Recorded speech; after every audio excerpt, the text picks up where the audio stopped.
ప్రభు రాకడ మన ఆధ్యాత్మిక జీవితానికి గొప్ప శుభప్రదమైన నిరీక్షణ లేకుండా క్రైస్తవ యాత్ర కొనసాగించలేము. ఆ నిరీక్షణ యేసుక్రీస్తు ప్రభువే. కొలస్సీ 1లో చెప్పబడింది, Christ the hope of glory, మహిమా నిరీక్షణ అయిన క్రీస్తు. ఆ క్రీస్తును చూస్తామనే నిరీక్షణతో రాకడ కొరకు ఎదురు చూస్తున్నాం. ఆయన వస్తే మనకేంటి? సాధారణంగా మనం ఏదైనా ఆలోచన ఇదే కదా, వాక్యం వింటే మనకేంటి, మీటింగ్కి వెళ్తే మనకేంటి, ఖర్చు చేస్తే మనకేంటి అనేది దిస్ ద బిజినెస్ క్వశ్చన్, వ్యాపార ప్రశ్న ఇది. మనకు కూడా ఉంది. మనం అనుకునే భౌతికమైన ఆశీర్వాదం కాదు, కానీ మనం ఎరగని ఆధ్యాత్మికమైన సంగతులు దేవుడు మన కొరకు సిద్ధం చేసినాడు. What if he comes for me? ఆయన నా కొరకు వస్తే నాకేంటి, మనకేంటి? 5 విషయాలు నేను మీ గమనానికి తీసుకురావాలని కోరుతున్నాను. మొదటిది, అసలు మనం ఎవరు? Who are we? Romans chapter 8. రోమాపత్రిక 8వ అధ్యాయం. రోమాపత్రిక 8:17. Romans 8:17. 8:17. మనము పిల్లలమైతే వారసులము. 16వ వచనం, మనము దేవుని పిల్లలం. కనుక మొదటిది ఏంటంటే, వాట్ ఆర్ వి? మనము దేవుని పిల్లలము. ఇది చాలా భాగ్యంతో కూడిన మాట, అరుదైన మాట, అందరికి వర్తించే మాట కాదు. సాధారణంగా మనం వాళ్ళు ఎవరైనా అడిగారనుకో, మీరు ఎవరబ్బాయి ఎవరమ్మాయి అని, మనకు ఒక ఐడి ఉంటుంది. ఆ ఐడి చెప్తాం, పలానా వాళ్ళ అబ్బాయిని, పలానా వాళ్ళ అమ్మాయిని. కానీ ఇక్కడ పరిశుద్ధాత్మ దేవుడు మనకు ఒక ఐడి ఇస్తున్నాడు. Ye are the children of God. మీరు దేవుని పిల్లలు. పౌలు రాస్తాడు, మనము దేవుని పిల్లలు. ఆయన కూడా కలుపుకుంటాను. బైబిల్లో 2 రకాలైన స్టేట్మెంట్లు ఉంటాయి, ఇంక్లూజివ్ స్టేట్మెంట్, ఎక్స్క్లూజివ్ స్టేట్మెంట్. అంటే కలుపుకొని మాట్లాడే మాట, వాళ్ళని మినహాయించుకొని మాట్లాడే మాట. భక్తులు గొప్పవాళ్ళు కలుపుకొని మాట్లాడారు, దట్ ఇస్ ఇంక్లూజివ్ స్టేట్మెంట్. ఉదాహరణకి యేసుప్రభు రొమ్మను ఆనుకొని ఉన్న అపోస్తలుడైన యోహాను 1:7 రాస్తాడు, ప్రభు నమ్మదగిన వాడు కనుక యేసు రక్తము ప్రతి పాపము నుండి మిమ్మున. That's called inclusive statement. ఆయన కూడా కలుపుకుంటున్నాడు మనలను. మీరు ఊహించండి, యేసుప్రభు రొమ్మను ఆనుకుని ఉన్నవానికి యేసు రక్తం అవసరమైతే మన సంగతి ఏంటి? 5 పుస్తకాలు రాసిన వానికి యేసుప్రభు రక్తం అవసరమైతే మన సంగతి ఏంటి? గొప్ప ప్రవక్త అపోస్తలుడు, ఆయనకి యేసుప్రభు రక్తం అవసరమైతే మన సంగతి ఏంటి? కనుక యేసుప్రభు రక్తం దగ్గరికి వచ్చినప్పుడు ఏ తేడా లేకుండా అందరు సమానమైన జ్ఞాపకం చేస్తున్నాడు. This called inclusive statement. అలాగే పౌలు కూడా ఇక్కడ కలుపుకుంటున్నాడు, మనము దేవుని పిల్లలము. అసలు ఆయన ఎక్కడ, మనం ఎక్కడ? తూర్పు పడమర మాదిరి, ఉత్తర దక్షిణం మాదిరి, ఆకాశం భూమి అంత మాదిరి, నక్షత్రాలు చంద్రమండలం అంత మాదిరి, అసలు పోలికే లేదు. కానీ ఆయన మనలతో కలుపుకోవటానికి ఇష్టపడుతున్నాడు, మనము దేవుని పిల్లలం. కనుక యేసుప్రభునందు విశ్వాసం ఉంచిన వారికి ఉన్న గొప్ప ఆధిక్యత, భాగ్యం ఏంటంటే, we are the children of God. మనం దేవుని పిల్లలమై ఉన్నాం. తల్లిదండ్రులను బట్టి పిల్లలకు సాధారణంగా విలువ వస్తుంది, కాదంటారా? రాజీవ్ గాంధీకి ఎందుకు విలువ వచ్చింది? వాళ్ళ అమ్మను బట్టి. రాహుల్ గాంధీకి ఎందుకు విలువ వచ్చింది? నాన్నను బట్టి. మీ ఊరు ఎమ్మెల్యేకి ఎందుకు విలువ వచ్చింది? దేనైనా ఏమంటే వాళ్ళ నాన్నను బట్టి తల్లిదండ్రులను బట్టి విలువ వస్తుంది. ప్రియాంక గారికి ఎందుకు విలువ వచ్చింది, అలాగే XYZకి ఎందుకు విలువ వస్తుందో వాళ్ళ అమ్మ నాన్నగారిని బట్టి తల్లిదండ్రులను బట్టి. మనకు విలువ ఏంటి? మన తండ్రి. ఆ తండ్రి ఎలాంటి వాడు? బైబిల్లో ఆయన గురించి చాలా రకాలైన పరిచయం మనకు చేయబడింది. యేసుప్రభువే పరిచయం చేసినాడు మత్తయి సువార్త 6లో. పరలోకమందున్న మా తండ్రి, the father which is in heaven. పరలోకమందున్న తండ్రి ఆయన. యాకోబు 1:17 ఆయన పరిచయం చేశాడు. ఫాదర్ ఆఫ్ లైట్స్, జ్యోతిర్మయుడు తండ్రి. ఇలాగా తండ్రికి చాలా పేర్లు ఉన్నాయి. సమస్తము దాళముగా దయచే తండ్రి, కనికరము గల తండ్రి. ఆయన పేరే ఫాదర్, తండ్రి. మీకు ఎంతమంది పిల్లలు? మామూలుగా మీ నాన్నగారు అమ్మగారిని అడుగుతుంటారు ఎంతమంది పిల్లలు అని. వాళ్ళు చెప్తారు, మాకు ఒక కొడుకు ఒక కూతురు అండి, 2 కొడుకులండి, 2 కూతుర్లండి, 3 కూతుర్లేనండి అని ఏదో వాళ్ళ జీనియాలజీ వాళ్ళు చెప్తుంటారు. కొంతమంది నన్ను కూడా ఎక్కడికైనా వెళ్ళినప్పుడు అడుగుతుంటారు, బ్రదర్ మీకు ఎంతమంది పిల్లలు అని. ఏం చెప్పాలా? చెప్తాను, నాకు కూడా ఆన్సర్ ఉంది. ఎంతమంది తెలియదు నాకు, చాలామంది ఉన్నారు అని చెప్తాను. ఎక్కడెక్కడ ఉన్నారు బ్రదర్ అంటే ఎక్కడని చెప్పాలా? ఒక ఊరా, ఒక రాష్ట్రమా, ఒక దేశమా, ఒక ఖండమా? ప్రపంచమంతా ఉన్నారు. వాళ్ళకి మైండ్ బ్లాక్ అయిపోయి నేను చెప్పేది వాస్తవమే, నేనేం తప్ప చెప్పట్లేదు కదా, అబద్ధం చెప్పట్లేదు కదా. కాకపోతే వాళ్ళ అనుకునేటట్లు నేను జవాబు చెప్పట్లేదు. నా జవాబు వేరుగా ఉంది. అందుకని నేను టాపిక్ ఇంకా మార్చేస్తాను. ఏం చేస్తారు పిల్లలు అంటే ఏమని చెప్పాలా? ఇంజనీర్లు ఉన్నారు, డాక్టర్లు ఉన్నారు, యాక్టర్లు ఉన్నారు. అలాగ ఒక బోధకునికే యేసుక్రీస్తు ప్రభు రక్తమును బట్టి ఇంతమంది పిల్లలుంటే మరి యేసుప్రభు వారికి మనమందరం ఆయన పిల్లలమే. ఆయనకి మనము దేవుని పిల్లలు. ముందుకెళ్ళక మునుపు ఈ భాగ్యము, ఈ ఆధిక్యతలోకి వచ్చినావా? నువ్వు దేవుని కుమార్తెవేనా? యోహాను 1:12 చెప్పబడింది, తను ఎందరు అంగీకరించరు అనగా తన నామందు విశ్వాసం ఉంచిన వారందరికీ, ఆయన ఇంగ్లీష్లో సన్స్, కుమారులు అవటానికి, పిల్లలు అవటానికి, కుమారుడు కుమార్తె ఆయన అధికారం ఇచ్చి ఉన్నాడు. దీన్నే కృప అంటాం. మనము ఎవరి కడుపున పుట్టాలా అనే ఆప్షన్ మనకుంటే, నేను ఈ మాట అంటున్నందుకు ఏమనుకోవద్దండి. ఇప్పుడు ఎక్కడ పుట్టామో అక్కడ పుట్టిండే వాళ్ళం కాదనుకుంటా. ఈ ఆప్షన్ లేదు. ఈ ఆప్షన్ 6000 సంవత్సరాల మానవ చరిత్రలో ఒకే ఒకడికి ఉంది. ఆయన పేరు యేసు. ఆయనకి ఎవరి కడుపులో పుట్టాలనే ఆప్షన్ ఆయనకు ఉంది. ఏ రోజు కడుపులో పుట్టాలా? రోమా అధికారుల కడుపుల్లో పుట్టాలా? ఫరో కడుపులో పుట్టాలా? హేరోదు తర్వాత గొప్ప గొప్ప అధికారుల కడుపులో పుట్టాలా? మత నాయకుల కడుపులో పుట్టాలా? శాస్త్రుల పరిశీలన కడుపును పుట్టాలా?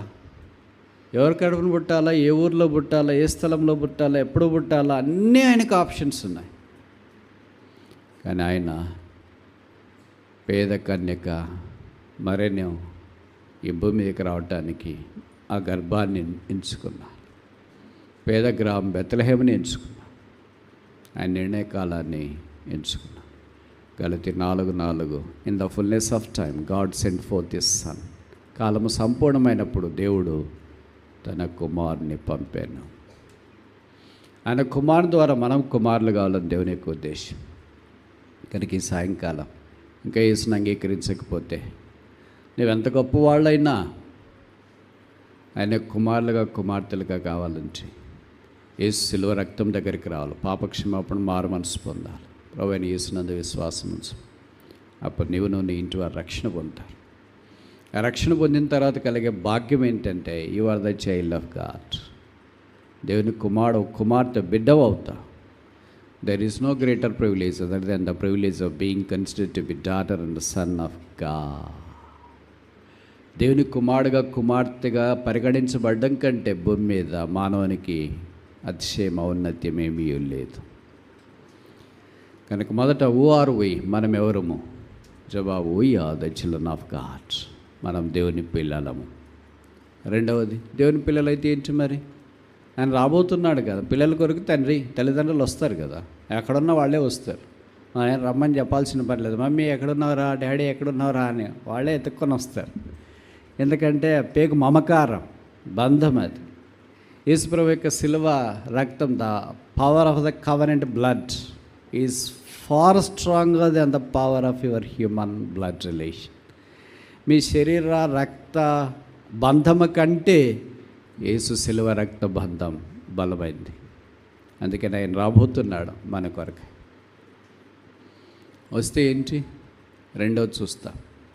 కొరింథీయులకు రాసిన మొదటి పత్రిక 15వ అధ్యాయం, 1 Corinthians chapter 15. కొరింథీయులకు రాసిన మొదటి పత్రిక 15వ అధ్యాయం 52 ఆఖరి వరుస, 52 last part.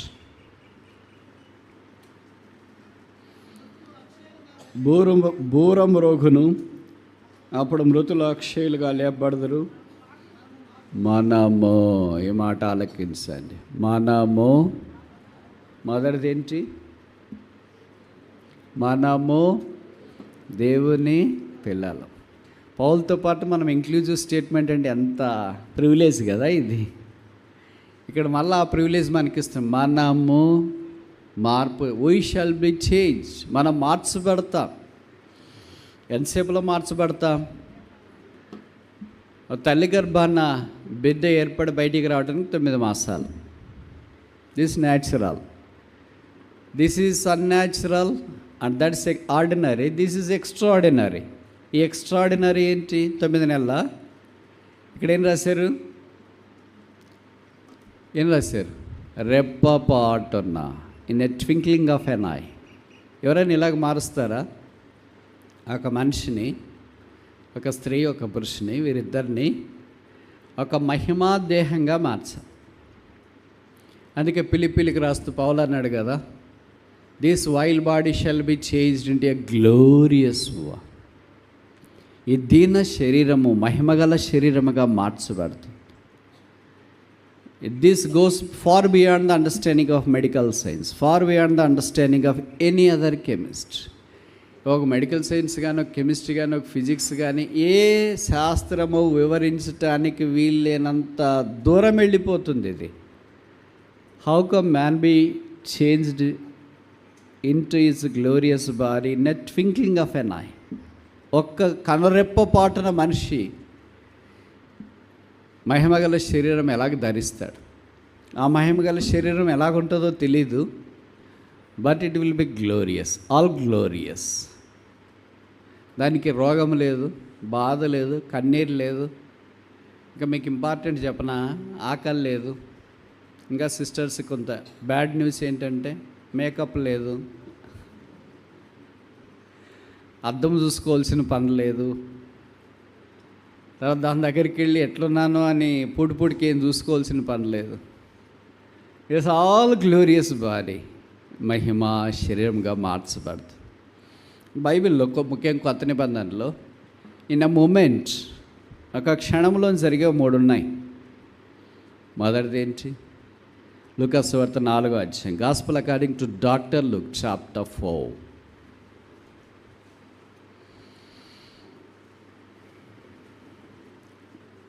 Gospel according to doctor Luke, లూకా సువార్త 4వ అధ్యాయం 5వ వచనం. అప్పుడు అపవాది ఆయనను తీసుకుని పోయి భూలోక రాజ్యములన్నింటినీ ఎంత ఇన్ ద మూమెంట్, మూల భాషలో రాశారు, క్షణములో, నిమిషంలో ఆయనకు చూపించినాడు. ఇప్పుడు మీరు చెప్పండి, నిమిషంలో చూడడం అవుద్దా? మీరు నెట్లో కూడా యూట్యూబ్లో చూడాలంటే డేటా ఆన్ చేసేలోకి నిమిషం అయిపోద్ది. లోడింగ్ అనే రౌండ్ వస్తుంది కదా, అది వచ్చేలోకి ఒక నిమిషం అయింది. ఈ thinking of an eye, how come devil shows the whole glory of this world in that a finest time. అంత తక్కువ సమయంలో ఈ అపవాది ఎలాగో లోకమహిమ అంతా చూపించు. పెద్ద కంప్యూటర్ ఉందేమో, సూపర్ కంప్యూటర్ ఏమో, స్క్రీన్ కూడా చాలా పెద్దగా పెట్టినారేమో. This is something beyond our understanding.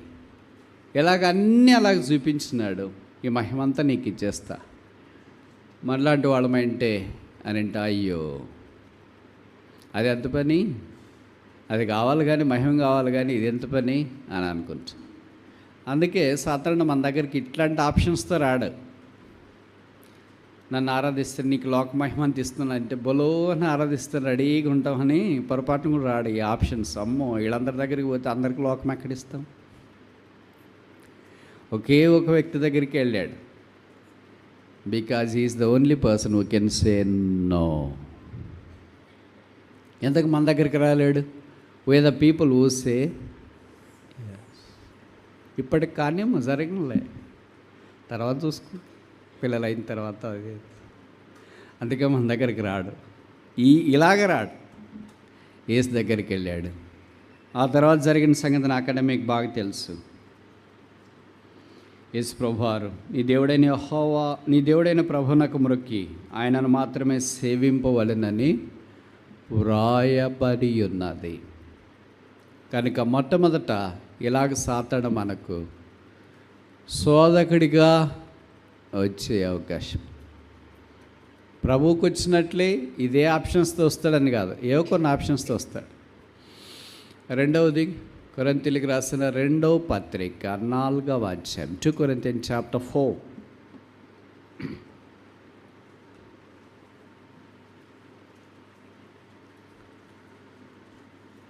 2 Corinthians chapter 4 verse 18, 4:18. క్షణమాత్రమును మా చులకని శ్రమ మా కొరకు అంతకంతకు ఎక్కువగా నిత్యమైన మహిమా భారమును కలగ చేయుచున్నది. ఎలైనగా దృశ్యమైనవి అనిత్యములు, అదృశ్యమైనవి నిత్యం. ఎంతకాలం ఉండే శ్రమ? కనుక రెండవసారి ఇది మూమెంట్, ఒక నిమిషం, ఒక క్షణం, ఒక రెప్పపాత్న. కానీ మనకేమనిపిస్తుంది అంటే ఎంత శ్రమల కాలమే ఉంది బ్రదర్ ఎప్పుడు చూసినా అని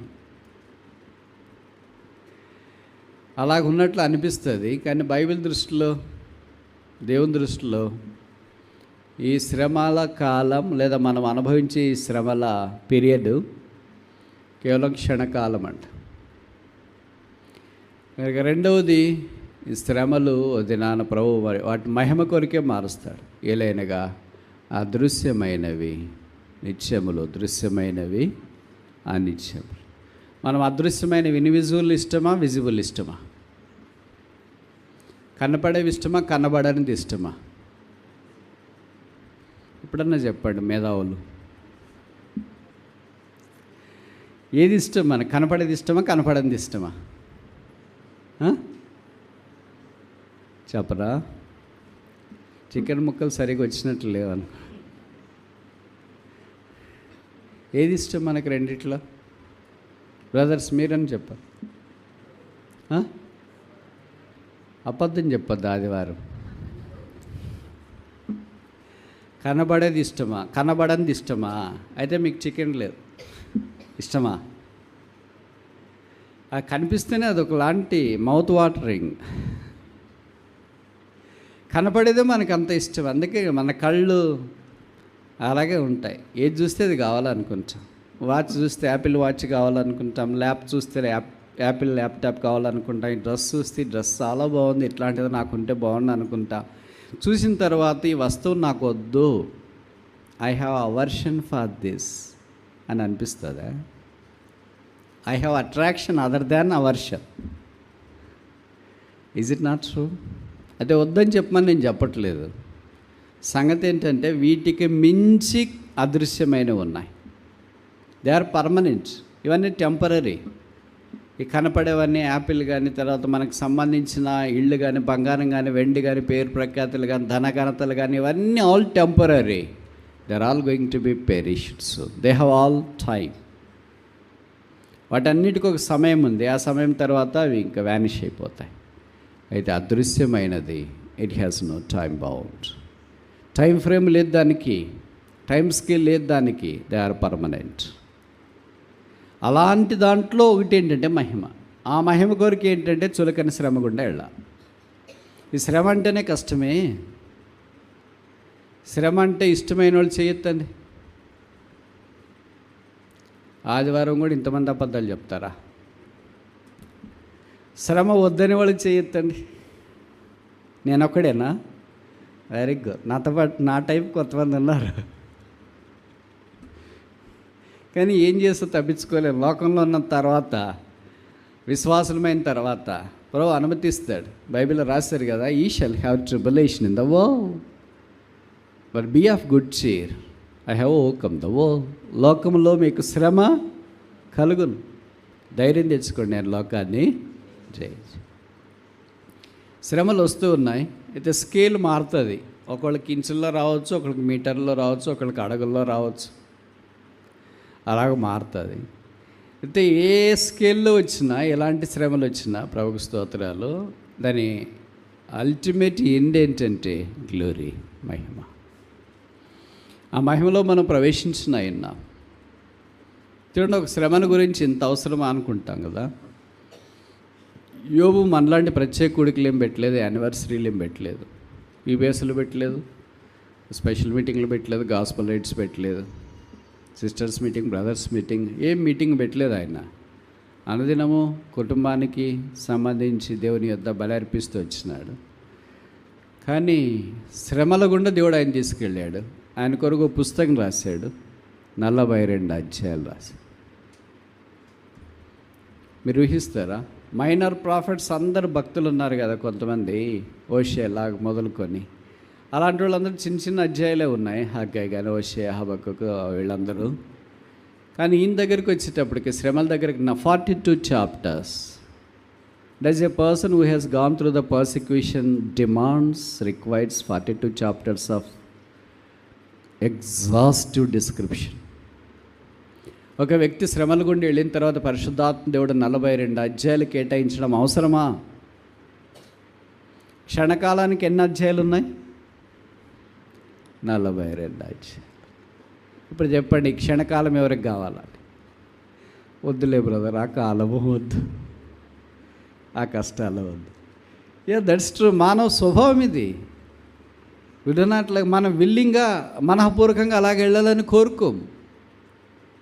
అయితే ప్రభు వాటిని అలాగ మారుస్తాం. మూడవది మనందరికీ పరిచయం కదా, దాని చదివాం 15వ అధ్యాయం, 1 Corinthians chapter 15.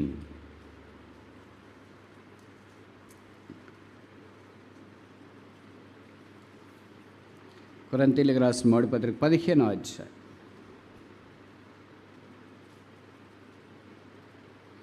52 verse 52. ఇదిగో మీకు ఒక మర్మం తెలుపుతున్నాను. మనమందరం నిద్రించం కానీ నిమిషములో ఒక రెప్పపాటున. ఇది అక్షరానుసారంగా నిమిషము రెప్పపాటున, నిమిషం ఒకటి ఎలాగైతుంది అనుకోవద్దండి. పర్సినే మూమెంట్, పాత భాషలో రాయబడిన ప్రకారం, మూల భాషలో, in a moment of time, ఒక క్షణకాలములో. ఈ ఇన్ ఎ మూమెంట్ అనేది 3 సందర్భాలు మనం చూసినాం. సాతాను యేసును శోధించిన సందర్భం మొదటిది, రెండవది శ్రమలు క్షణకాలం, మూడవది మనం మార్చబడేది కూడా అంతే క్షణకాలం. ఇదొక మర్మం అంట. మర్మం అంటే వివరించడానికి ఇంకేం లేదు అని అర్థం. నువ్వు ఎంత ట్రై చేసినా అదేం కాదు అని. నేను ఒక ప్రశ్న అడగొచ్చా మిమ్మల్ని? ఒకటేంటి అని నన్ను అడగండి, మేము చెప్తే కదా జవాబులు అంటారా? కొత్త నిబంధనలు ఎన్ని మర్మాలు ఉన్నాయి? ఎంతో కొంత మీకు తెలిసిన నంబర్ చెప్పండి. 10, 20, 30, 40, 50, 60, 70 పైవి ఏవి కాదు. ఎందుకు అడుగుతున్నానంటే, ఒక చిరు ప్రయత్నం మీరు కూడా చేయొచ్చు. వాక్యం ఇలాగ కూడా చదవాలా, ఇలాగ కూడా నేర్చుకోవాలా. యానివర్సరీ వచ్చిందంటే ఏదో వచ్చేసినాం, కూర్చున్నారని మాట్లాడినాం, భోజనం తిన్నాం, తర్వాత ఎవరికి వాళ్ళకి హాయ్ బాయ్ అనుకున్నా వెళ్ళిపోయినాం అనేదే కాకుండా, ఒక anniversary there should be different perspective. మన జీవితాన్ని ఆధ్యాత్మికమైన ఈ కోణంలో మార్చేటట్లు ఉండాలి. అలాగైతే ఉపయోగం. ఈ వాక్యం చదువుకునే వైపైన కోణం మారాల. పలానా యానివర్సరీ అప్పటి నుండి వాక్యం చదివే వైఖరి మారింది, ఆలోచన సరళి మారింది. ఇదంతా మనకు కనిపించాలి. దాదాపు 24 మర్మాలు ఉంటాయి కొత్త నిబంధనలు, 24 మిస్టరీస్. దాంట్లో గొప్ప మర్మాలు ఎన్ని ఉన్నాయి? ఇదన్నా చెప్పండి. ఒకటి కూడా చెప్పకపోతే ఏమని అర్థం అంటే రెండే అర్థాలు. ఒకటి ఏంటంటే అన్నీ మీకు తెలుసని, రెండవది ఏంటంటే ఏమీ తెలియదని. మొదటిది కరెక్టా, రెండవది కరెక్ట్? ఇదన్నా చెప్పండి. మూడవదే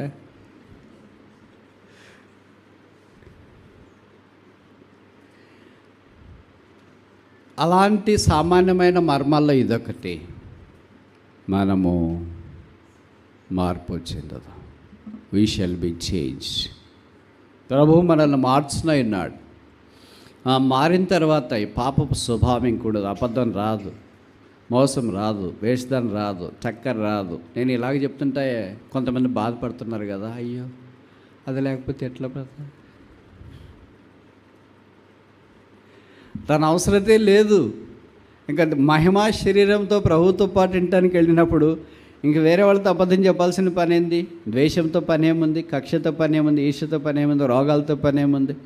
ఇంక వేరే దాంతో ఏమీ పని లేదు. ఈ శరీరం మనము మార్పు చెందుదాము. ఇది అందరికి సంబంధించింది కాదు. యేసు ప్రభు యొక్క రక్తం ద్వారా కడగబడిన వారికి మాత్రమే జరిగే exclusive change. This change is not valid for others who are not born again. వాళ్ళు మీ నాయన కావచ్చు, అమ్మ కావచ్చు, తమ్ముడు కావచ్చు, చెల్లి కావచ్చు, అక్క కావచ్చు, ఫ్రెండ్ కావచ్చు, క్లాస్మేట్ కావచ్చు, కలీగ్ కావచ్చు, బెంచ్మేట్ కావచ్చు, రూమ్మేట్ కావచ్చు, ఏ మేట్ అయినా కావచ్చు. But if they are not born again, they have no part with this change, transformation. వారు యేసుని ఎరగకపోతే ఈ మార్పులో వారికి ఏం సంబంధం లేదు. We shall be changed. మనం ఆ మార్పు కొరకు ఎదురు చూస్తున్నాం. Change matters. మూడోది చూస్తామా? ఇప్పుడు కదా మన సంగతి తెలిసేది. మూడోది చూడండి. కొరింథీయులకు రాసిన పత్రిక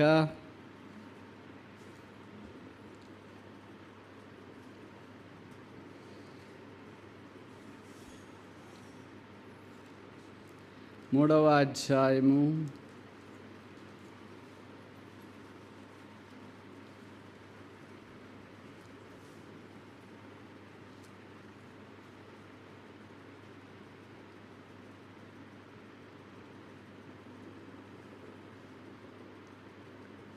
2 కొరింథీ 5:10. 2 Corinthians chapter 5 verse 10. 2 Corinthians chapter 5 verse 10. కొరింథీయులకు రాసిన 2వ పత్రిక 5వ అధ్యాయం 10వ వచనం. ఎందుకనగా గట్టిగా చదవండి. ఎవరైనా చికెన్ తిన్నోళ్ళు చదవండి మధ్యాహ్నం. ఓకే.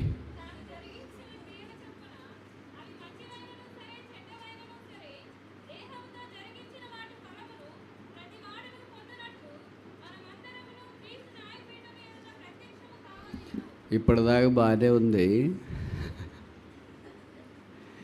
ఇది మూడోది. మనమందరము న్యాయపీఠం. మనమందరం, it's also inclusive statement. Paul తనని కలుపుకుంటున్నాడు. He will be also with us at the judgment seat. క్రీస్తు న్యాయపీఠం ఎదుట. ఇది ధవళ సింహాసనం కాదు. వైట్ థ్రోన్ అనేది ధవళ సింహాసనం. అదే యేసు ప్రభుని ఎరగని వాళ్ళ కొరకు.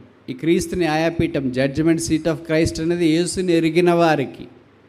యేసుని ఎరిగిన వారు వారి వారి కార్యక్రమాలను బట్టి ఏం పని చేసినారు, ఎంత ప్రయాసపడినారు, ఎంత చెమట గార్చినారు, ఎంత కన్నీరు గార్చినారో దాన్ని బట్టి ఇది ప్రైజ్ డిస్ట్రిబ్యూషన్ సెరమనీ. అంటే ప్రైజులు పొందే వాళ్ళకి 2 రకాలుగా ఉంటారు కదా, మీకు తెలుసు. మీలో కొంతమంది విద్యార్థులు ఉంటారు కదా. మీరు కాలేజీలో యానివర్సరీ జరిగేటప్పుడు, ఇలాంటి వార్షికోత్సవం జరిగేటప్పుడు మీకు ఏదైనా ఈవెంట్లో ప్రైజ్ వచ్చింటే మిమ్మల్ని కూడా స్టేజ్ దగ్గరికి పిలుస్తారు. ఆ కాలేజ్ యానివర్సరీ ఉంది కనుక మీ నాన్నగారు, అమ్మగారు, బంధువులు వాళ్ళ ఇళ్ళకి తీసుకెళ్తారు. ఒకవేళ మీకేం ప్రైజ్ రాలేదనుకోండి, మీరు కూడా కింద కూర్చుంటారు. ప్రైజ్లు వచ్చేవాళ్ళని పిలుస్తుంటారు. First prize goes to X, second prize goes to Z, third prize goes to complimentary. ఇలాగ అందరిని పిలుస్తూ ఉంటారు. పోయి పిల్లలు విచిత్రం ఏంటంటే ప్రైజ్లు వచ్చినాక వస్తుంటారు. This is true everywhere. Yes, స్పోర్ట్స్లో వచ్చిన వాళ్ళకి వస్తుంది, ఎస్ఏ వచ్చిన వాడికి, ఇంగ్లీష్ ఎస్సే వస్తుంది, తెలుగు ఎస్సే వస్తుంది, ఎలక్యూషన్ ఇంగ్లీష్ వస్తుంది, ఎలక్యూషన్ తెలుగు వస్తుంది, అన్ని వాళ్ళకి ఏదో ఒక ప్రైజ్ వస్తుంది. ఫస్ట్, సెకండ్, థర్డ్ కాంప్లిమెంటరీ ఏదో ఒకటి వస్తూనే ఉంటుంది. రాని మనలాంటి వాళ్ళు అట్ట కూర్చొని ఉంటాం. ఇప్పుడు ప్రైజ్ వస్తూ ఉంటే వాళ్ళ అమ్మోళ్ళు నాయన చప్పట్లు కొడుతుంటారు, వచ్చిన వాళ్ళతో ఫోటోలు తీసుకుంటే కలెక్టర్ వాళ్ళు వీళ్ళు వచ్చి వాళ్ళు ప్రైజులు ఇస్తూ ఉంటారు. తర్వాత చివరికి మనం కూడా అమ్మ నాన్న అక్క చెల్లి అందరిని తీసుకెళ్ళి ఉంటాం కదా. ప్రైజ్ సెరమనీ అయిపోయిన తర్వాత వెళ్ళేటప్పుడు వాళ్ళ అమ్మ నాయన ఎలాగ సంతోషంగా ఉంటారా? ఎలాగుంటారు? ఇప్పుడు ఏమంటారు? ఏమరా నీకు ఒకటి కూడా రాలేదు. ఇప్పుడు మనోడు కవరేజెస్ కాదమ్మా, అవన్నీ పాలిటిక్స్ మా, 5G కవరేజ్ అన్నీ అట్లే పోతాలే అమ్మ. అవన్నీ చాలా ఉంది, దాని గురించి మాట్లాడాలంటే ఎంత కష్టంలే అమ్మ. అవన్నీ చాలా చాలా ఈక్వేషన్స్ జరుగుతాయని. ఒక దాంట్లో నన్ను కాంప్లిమెంటరీ రావాలి కదరా. ఇంత దూరం వచ్చినాము, చప్పట్లు కొట్టేకే సరిపోయింది, కానీ నువ్వు పోతావేమో అని ఎదురు చూస్తున్నా. బిలీవర్స్ కూడా 2 టైపులు. ఒక టైప్ ఏంటంటే ప్రైజ్ తీసుకునే టైపు, ఒక టైప్ ఏంటంటే చప్పట్లు. వీళ్ళు పేరు పిలిచేది ఏం లేదు, ఎందుకంటే నో ప్రైజ్. ఏ ఉండవాళ్ళే అంటే ఎవరో ఒకళ్ళు పోతుంటారు, వాళ్ళు పోతా ఉంటే చప్పట్లు. ఏం బ్రదర్ అంటే మావాడే బ్రదర్. మీ వాడు పోయినాడు, మీ అమ్మాయి పోయింది, మీ సంగతి ఏంటి అంటే ఎవరికి వచ్చినా ఒకటే కదా బ్రదర్. అబ్బో ఎంత బ్రాడో, ఎవరికి వచ్చినా ఒకటేనా? వాళ్ళ మహిమ వేరే, నీ మహిమ వేరే. ఇక్కడ పౌలు రాస్తాడు కదా, రకరకాల మాంసాలు ఉన్నాయి, ప్రతి జంతువు యొక్క మాంసం వేరే. అలాగే రకరకాల నక్షత్రాలు ఉన్నాయి, సూర్యుడు ఉన్నాడు, చంద్రుడు ఉన్నాడు, వాటి మహిమ వేరే. అలాగే ఉండేవాళ్ళు న్యూ యెరూషలేములో చాలామంది విశ్వాసులు ఉన్నారు, వాళ్ళ మహిమ వేరే. ప్రభు కొరకు ప్రయాసపడి కన్నీరు గడిచి చెమట వచ్చి చేయి చాపి ప్రయాసపడిన వాళ్ళ మహిమ వేరే. ఏం లేకుండా ఏదో వచ్చి కూర్చొని ఒలక బిలక లేకుండా వెళ్ళిపోయేవాళ్ళు, వాళ్ళ సంగతి వేరే. అందరూ మనోళ్ళే. ఇక్కడ ఉండటానికి మాట వరుసకి చాలా బాగుంది ఆ మాట, కానీ అక్కడికి వెళ్ళిన తర్వాత అలా కాదు. ఒకరికొకరు ప్రైజ్ డిస్ట్రిబ్యూషన్. క్రీస్తు న్యాయపీఠం ఎదుట నిలబడేటప్పుడు పౌలు లాంటి వాళ్ళకి ప్రైజులు వస్తూ ఉంటే భక్సింగ్ గారు లాంటి వాళ్ళకి ప్రైజులు వస్తూ ఉంటే పక్కనంతా దేవదూతలు వచ్చి మేము పట్టుకుంటారు, హెల్ప్ చేస్తుంటారు. మనకు ఆల్ఫాబెటికల్గా మనం ఉండవాలంటే లాస్ట్ అనుకుంటా కదా, ఇవో లాస్ట్ వస్తుందిలే అని ఎదురు చూస్తుంటాం. స్కిప్ అయిపోయింది. ఏమి స్కిప్ అయ్యి యూ స్కిప్ వి అన్నీ పోయినాయి. అప్పుడు ఎవరో మన దగ్గర ఉన్న దేవతని అడిగితే ఏంటంటే మా ఊరి పేరు పిలవలేదని. మీ ఊరు అసలు లిస్టులో ఉంటాయి కదా పిలవటానికి. అయ్యా అదేంటండి 23వ వార్షికోత్సవం కూడా చేసుకున్నాం మేము, చికెన్ మటన్ అన్నీ వడ్డించేసాం. బాయిలరు ఫుల్ అన్నీ పెట్టేసి అన్నీ బాగానే పెట్టినారు, కానీ ఇక్కడ లేదు మీ పేరు. కంప్యూటర్లో ఏమైనా మిస్టేక్ అయిందేమో ఒకసారి వెరిఫై చేయి. ఇక్కడ ఏం మిస్టేక్లు ఉండవు. ఇది ఈ సేవ కాదు, మన సేవ కాదు,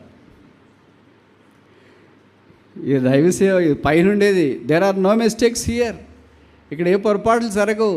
ఏ ప్రింట్అవుట్ ఎట్లా వస్తే అట్లే. మా ఊరి పేరు మిస్ అయిపోయిందండి, మా ఊరి పేరు మిస్ అయిపోయిన పక్కనోడి పేరు కూడా లేదు.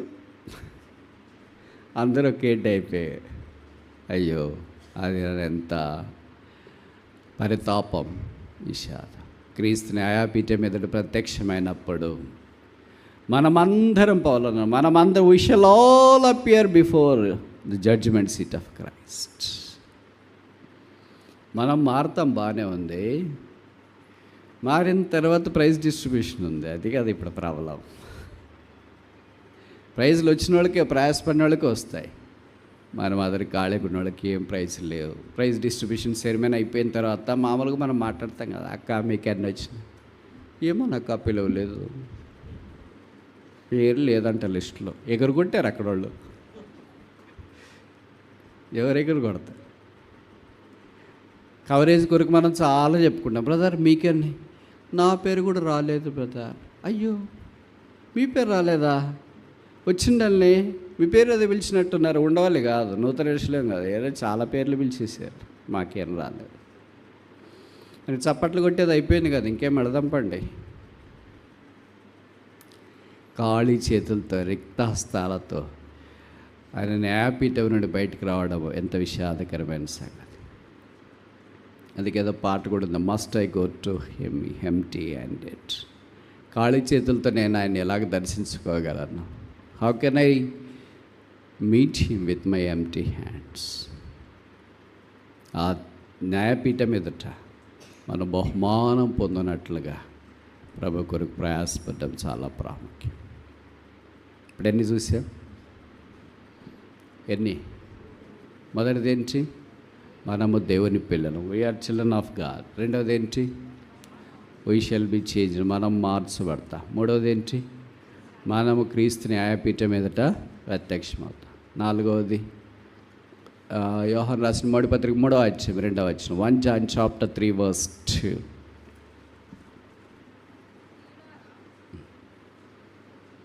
చదవండమ్మా.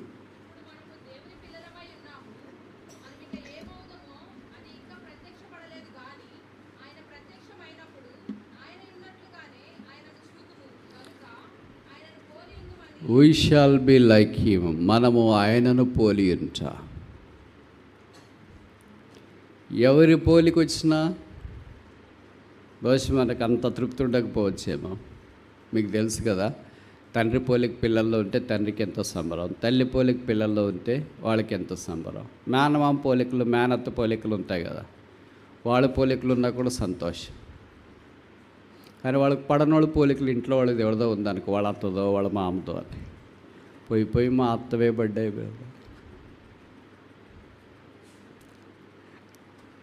ఇప్పుడు ఇవన్నీ మనకి ఇష్టం లేకపోయినా ఒక ఆయన పోలిక మనలో వస్తుంది. We shall be like him, మనం ఆయనను పోలి ఉంటాం. ఆయన పోలిక అంటే భౌతికమైన పోలిక కాదు. ఆయన ప్రేమ, ఆయన దీర్ఘశాంతం, ఆయన దయాళత్వం, ఆయన మంచితనం, ఆయన సాత్వికం, ఆయన దీనత్వం, అన్నీ ఆయనకి సంబంధించిన దైవ సుగుణాలు మనలో గుప్తం చేయలేని ప్రభు కోరుతున్నాడు. అది ఎంత అందంగా ఉంటుంది, ఎంత ఆశీర్వాదకరంగా ఉంటుంది. ఆ లక్షణాలన్నీ మనలాంటి వ్యక్తిలో దేవుడు చేయాలని కోరుతున్నాడు. That's a greatest privilege. మనలో ఉన్న అసూయ, ద్వేషము, కక్ష, పగ, చెడ్డ తలంపులు, చెడ్డ మాటలు, చెడ్డ ఆలోచనలు, చెడ్డగా బోధించేవి, చెడ్డగా తలంచేవి, చెడ్డగా నడిచేవి, చెడ్డగా ప్రకటించేది, all evil will be nullified. Only good thing will be glorified. మంచి సంగతులు మాత్రమే మహింపరచబడతాయి. కనుక మనం పరలోక రాజ్యములో ప్రభుతో పాటు ఉండటానికి వెళ్ళినప్పుడు వాళ్ళని గురించి వీళ్ళని గురించి, బ్రదర్ యేసు ప్రభువా మీకు వాళ్ళ సంగతి తెలుసా, అన్న సంగతి తెలుసా, అక్క సంగతి తెలుసా, అసలు చెప్తే ఇంకంతే మీరు. మనం ఏదో కొత్తగా ఆయనకు తెలియనట్లు యోహాను సువార్తలో రాశారు కదా, యేసు అందరినీ ఎరిగినవాడు. ఈ నోస్ ఆల్ ద పీపుల్. ఎవరిని గురించి ఆయనకి చెప్పాల్సిన పని లేదు. పక్కన వాళ్ళకి చెప్పుకుంటామేమో, కానీ పక్కన వాళ్ళకి చెప్తే మనకు కొద్దిగా ఏదో పాపం కదా, సాటిస్ఫాక్షన్ ఉంటుంది. కానీ ఎందుకంటే పాపికి పాపమే సాటిస్ఫాక్షన్, పరిశుద్ధ సాటిస్ఫాక్షన్ ఉండదు. పంది అక్కడ దొరికితేనే అది తింటేనే దానికి బాగా టేస్టీగా ఉంటుంది అన్నమాట, బాయిలర్ మాదిరి.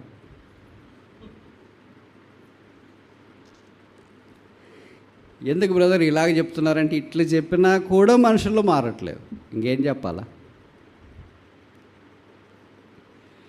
అదే గొర్రెకి గడ్డి తింటేనే ఇష్టం ఉంటుంది, అదే మంచి పశువు దాన తింటేనే ఇష్టం ఉంటుంది.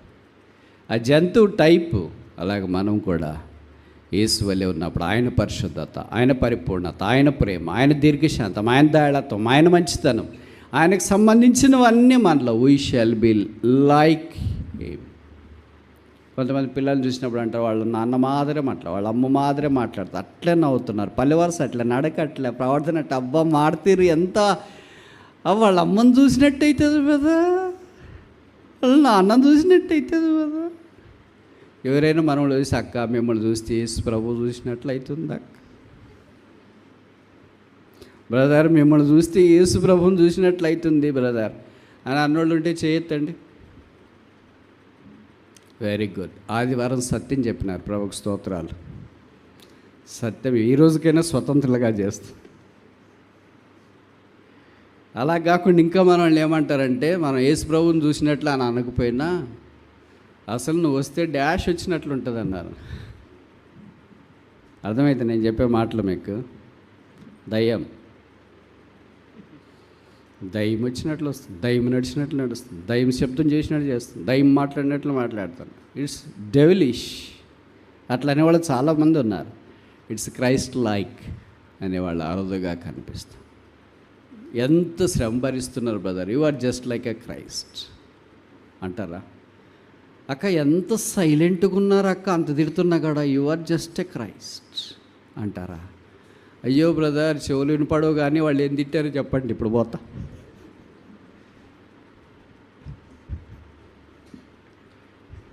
We shall be like him, మనం ఆయనను పోలి ఉంటాం. ఇప్పుడు ఎన్ని చూసాం? 4. 5వ దాకరిది తెస్సలోనికైలు రాసిన మొదటి పత్రిక 5వ అధ్యాయం 17.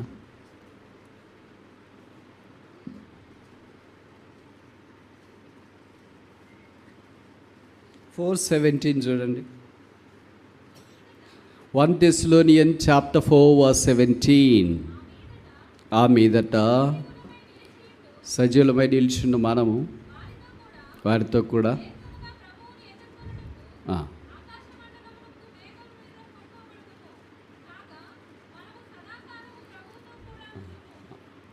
మన అంశం ఏంటక్క? మనము మొదటిదేంటి? మనము దేవుని పిల్లలము. రెండవది ఏంటి? మనము మార్పు చెందుతాం. మూడవది ఏంటి? మనము క్రీస్తు న్యాయపీఠ మీదట నిలబడినయ్యున్నా. నాలుగవది ఏంటి? మనము ఆయన వల్లే ఉండనయ్యున్నాం. 5వ దాకరిది మనము ఆయనతో పాటు ఉంటాం. We shall be with him for ever. మనము ఆయనతో పాటు ఉంటాం. ఈ లోకంలో పెళ్ళైన వాళ్ళు చెప్తుంటారు, ఆయనతో పాటు నేను జీవితాంతం ఉంటాను బ్రదర్, ఆమెతో పాటు జీవితాంతం ఉంటాను బ్రదర్. ఇంకా కొన్ని స్టేట్మెంట్లు చెప్తుంటారు, నా కొరకే పుట్టింది బ్రదర్, నా కొరకే పుట్టాడు. ఇవన్నీ డైలాగులు. అందరూ ప్రభు కొరకే పుట్టారు, ప్రభువే వాళ్ళు పుట్టించినాడు. కానీ ఇక్కడ ఉండే ఒకవేళ తల్లిదండ్రులు, బంధము, పిల్లలు, ఇదంతా తాత్కాలిక జీవితాంతం, కానీ సదాకాలం కాదు. Not for ever. మన ప్రభుతో సదాకాలం ఉంటాం. బైబిల్లో సదాకాలం చాలా ఉన్నాయి. అతడు సదాకాలం బలయుత భోజనము, దాంట్లో సదాకాలం for ever. We shall be with him for ever. ఆయనతో పాటు సదాకాలం మనం ఉంటాం. ఆఫీస్కి పోవాల్సిన పని లేదు, పంచింగ్ లేదు, హాస్పిటల్ లేదు, ఆఫీస్ లేదు, కాలేజ్ స్టూడెంట్స్కి చాలా హ్యాపీ హాలిడేస్. ఏ హాలిడేస్? సమ్మర్ హాలిడేస్, ఏం హాలిడేస్? Heavenly holidays. ఏమైనా ఆడుకోవచ్చు, ఆడుకునేది లేదు. అయ్యో మొబైల్ అస్సలు లేదు, గ్యాడ్గెట్స్, ల్యాప్టాప్ ఏమీ లేదు. ఇప్పుడు మొబైల్ ఒక పూట లేకపోతే, నెట్వర్క్ లేకపోతే ప్రాణం పోయినట్లయితే కొంతమందికి. మరి పరలోక రాజ్యం కొరకు రెడీ కావాలి. మరి మీరంతా స్మార్ట్ ఫోన్ లేకపోయినా కూడా ఉండాలా. ఉంటారా? ఉండలేరా? చెప్పరేంటి? కానీ పరలోక రాజ్యంలో సమాధులతో లేదు. Because there are no deaths. మరణాలు లేవు. ఆయనతో పాటు మన సదాకాలం ప్రభు వచ్చుచున్నాడు. 5 సంగతులు చూసినాం. మనము దేవుని పిల్లలు. రెండవది మనము మార్పు చెందేదాం. మూడవది మనము ఆయన న్యాయపీఠ మీద ప్రత్యక్షం కావాలి. నాలుగవది మనము ఆయనను పోలి ఉంటాం. 5వది మనము సదాకాలం ఆయనలో నేనుండాలా, మీరుండాలా. బయట ఎక్కడైనా స్లోగన్ చూసింటారు కదా, అందరూ ఆనందంగా ఉండాలా, అందరిలో నేనుండాలా. మనమందరం ఆయనతో ఉండాలా, ఆ మనములో నేను కూడా ఉండాలి. ప్రభు వచ్చున్నాడు. మరణాత.